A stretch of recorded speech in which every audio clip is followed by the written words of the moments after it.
অখণ্ড সংহিতা বা অখণ্ড মণ্ডলেশ্বর শ্রী শ্রী স্বামী স্বরূপানন্দ পরমহংসদেবের উপদেশ বাণী ষষ্ঠ খণ্ড।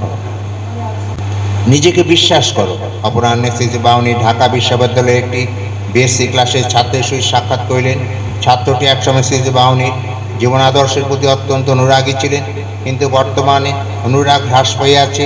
ছেলেটি ইতস্তত করে বললেন, আপনার উপরে আমার সবসময় বিশ্বাস থাকে না।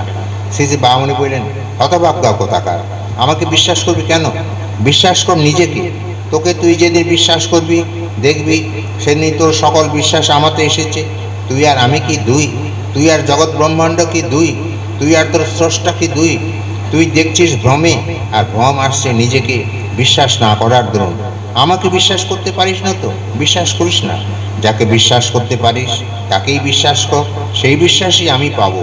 আমাকে ছেড়ে জগতের সব স্থানে যিনি আছেন আর যারা আছেন তাদের সবার মধ্যে আমি আছি। 8ই আশ্বিন 1338। সংযমী ভগবানকে পাইবার সহজ পথ। ঢাকা লালবাগে একটি সধবা মহিলা শ্রী শ্রী বাউনীর নিকটে দীক্ষা গ্রহণ করিলেন।